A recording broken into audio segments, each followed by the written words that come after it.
Hello everyone, welcome to all. Today we learn about the ecosystem.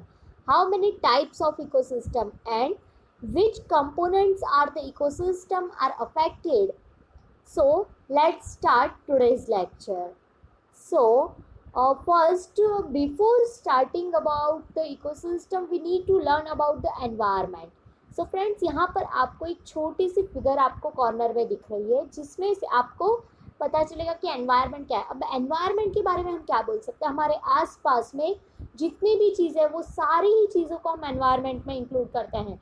So friends, यहाँ पे हम definition भी easily यहाँ पे विजिबल हो रही है हमें कि it is the sum of total of all external environmental condition और all external condition and influences that affect the life and development of an organism। मतलब कि it is the sum of total of external condition and influences that affect the life and development of an organism। it means कि हमारे पास में जितनी भी हमारे आसपास में जो भी चीज़ें हैं, जो भी अफेक्टेड एनवायरनमेंट है, उन सारी ही चीज़ों को मिला के जो बनता है, जो सम मतलब कि टोटल सारी ही चीज़ें जो एक दूसरे से कंसर्न होती है, ये सारी ही क्या है, ये सभी एक एनवायरनमेंट है। जैसे कि आप देखते हो कि हमारे आसपास में हवा है, पहाड़, नदियाँ, तो ये सारी चीज़ें जो है वो सारा मिलके क्या बनाता है, एनवायरनमेंट बनाता है।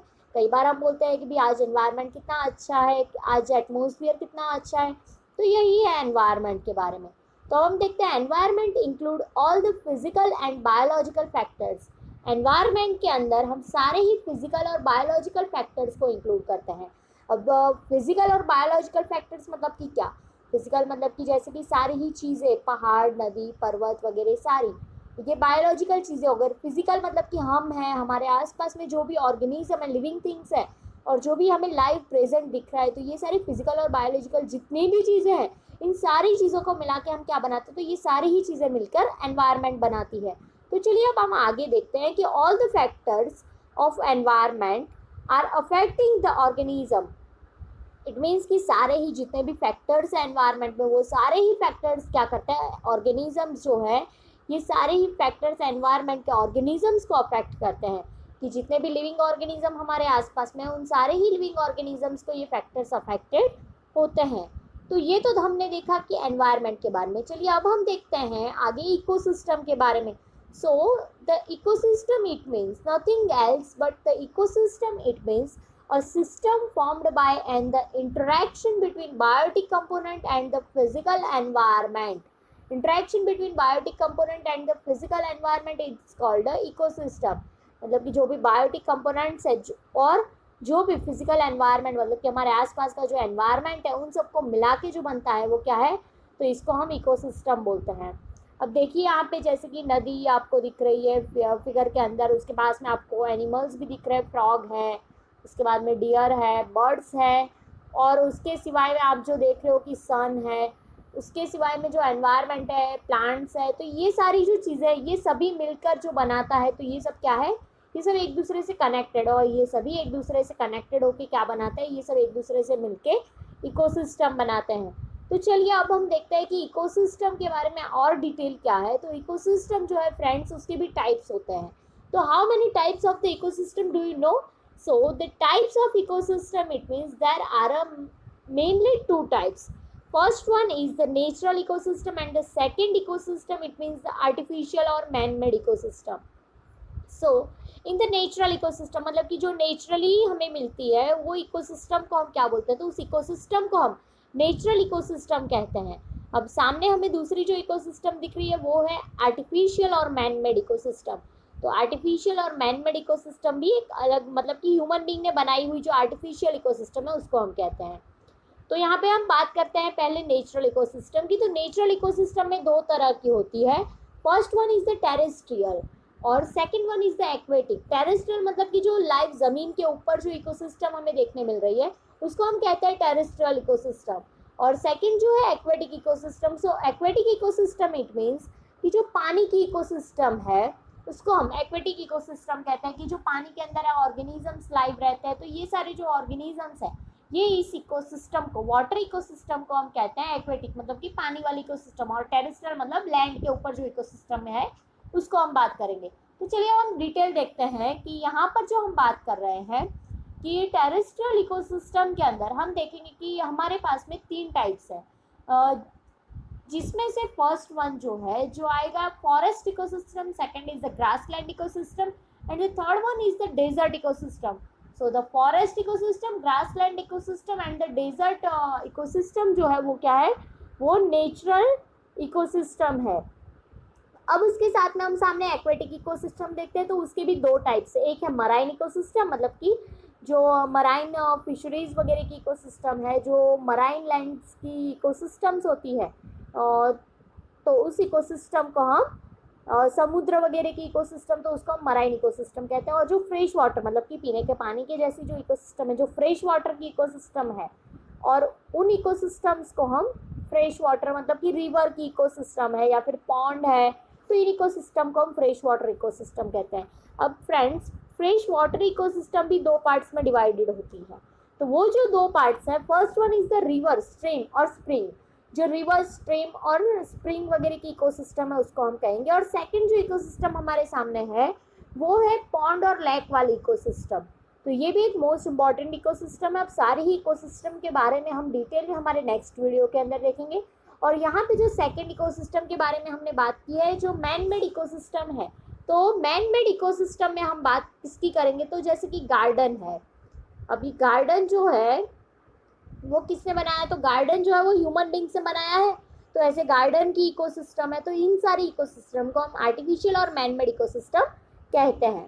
तो चलिए अब हम आगे देखते हैं कि हमने ये देखा कि टाइप्स ऑफ इकोसिस्टम के बारे में। अब हमें देखना है कि कंपोनेंट्स ऑफ द इकोसिस्टम, मतलब कि हमने तो देख लिया कि भाई इतनी सारी टाइप्स की इकोसिस्टम्स हैं हमारे पास में, ये 2 टाइप्स की इकोसिस्टम है। अब हमें ये देखना है कि इन इकोसिस्टम में जो कंपोनेंट्स है, मतलब कि जो थिंग्स है, वो कौन कौन सी होती है। तो हम देखते हैं यहाँ पे कि जो कंपोनेंट्स ऑफ द इकोसिस्टम है वो भी कॉमनली 2 टाइप्स होते हैं। First one is the abiotic component of ecosystem और the second one is the biotic component. अभी देखिए यहाँ पे मैं आपको बता रही हूँ कि फर्स्ट इज द अबायोटिक और biotic. So what is the difference between the abiotic components or biotic components? So the difference is in the biotic or abiotic, the biotic components are the living components and the abiotic components are the non-living components. Like जैसे कि हम लोग example ले सकते हैं। देखिए यहाँ पे अबायोटिक कंपोनेंट्स भी 2 पार्ट्स में डिवाइड हो रहे हैं। जो 2 पार्ट्स है वो फर्स्ट वन है क्लाइमेटिक फैक्टर और जो सेकेंड पार्ट है वो एडेप्टिक फैक्टर। इट मीन्स कि जो हमने बात की कि एडेप्टिक फैक्टर और क्लाइमेटिक फैक्टर, तो क्लाइमेटिक फैक्टर के अंदर हम बात कर सकते हैं जैसे कि रेन है, वाटर है, उसके सिवाय में लाइट है, विंड है, टेम्परेचर है, जो क्लाइमेट के ऊपर डिपेंड होता है, वो सारे कंपोनेंट्स के बारे में आता है इसके अंदर अबायोटिक कंपोनेंट्स और क्लाइमेटिक फैक्टर्स में। अब हम देखते हैं एडेप्टिक। तो एडेप्टिक के अंदर क्या आएगा, तो जैसे कि सॉइल है, पीएच है, मिनरल्स है और टोपोग्राफी है। तो ये सारी जो चीज़ें हैं इनको हम इंक्लूड करते हैं एडेप्टिक फैक्टर्स के अंदर। अब हम देखते हैं biotic component. So what is mean by the biotic component? So the biotic components are divided into the 3 parts. The 3 parts are, the first one is the producer. Producers, it means which organism we known as the producer. So if the organism make their own food, it means ki they make their own food by the process of the photosynthesis. They are autotrophic organism. They are only known as the phototropic only known as the producers. मतलब कि जो अपना खुद का food खुद बनाता है हम उन्हीं को इंक्लूड कर सकते हैं प्रोड्यूसर्स में। अब सेकंड नंबर पे अगर हम बात करें तो सेकंड नंबर पे आएगा कंज्यूमर्स के बारे में। अब जो कंज्यूमर्स है, कंज्यूमर्स हम किसको बोलेंगे, तो कंज्यूमर्स हम उसको बोलते हैं कि हेट्रोट्रॉफस को हम कंज्यूमर कहते हैं।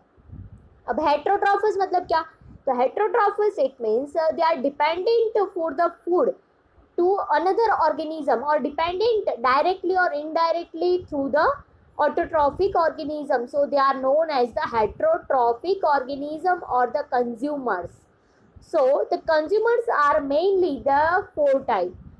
Which 4 type? So the first one are the primary consumer. Primary consumer it means they are we know about the herbivorous, carnivorous, omnivorous. So the herbivores are the primary consumer. They are only eat the plants. And the second one is the secondary consumer. Secondary consumer, tertiary consumer and the quaternary consumers. So these three consumers are they eat the meat, or they are herbivorous or the omnivorous organisms. Included in the secondary consumer, tertiary or quaternary organisms consumers. So now we need to understand about the third part of the biotic component. In this one are the decomposers. If the decomposers are not present in our environment or in our ecosystem, so it is a very big loss to us, because we know, हम लोगों को पता है कि क्या होता है कि जब इकोसिस्टम के अंदर जैसे कि कोई ऑर्गेनिज्म मर जाता है, कोई एनिमल मर जाता है, या फिर जैसे कि प्लांट्स है, अगर वो सड़ेंगे नहीं, वो गलेंगे नहीं, तो क्या होगा, तो वो कचरा है एक इकट्ठा होता जाएगा और उनमें से कई सारे ऐसे बैक्टीरियाज उत्पन्न होंगे जिससे डिजीज हो सकता है. तो at the time decomposers are mainly organism. Decomposers जो है वो क्या करते हैं, वो उस थिंग्स को, मरी हुई चीज़ को, जो एनिमल्स मर गए, जो डेड बॉडीज है, उनको क्या करते हैं, तो उनको डिकम्पोज करने का काम करते हैं.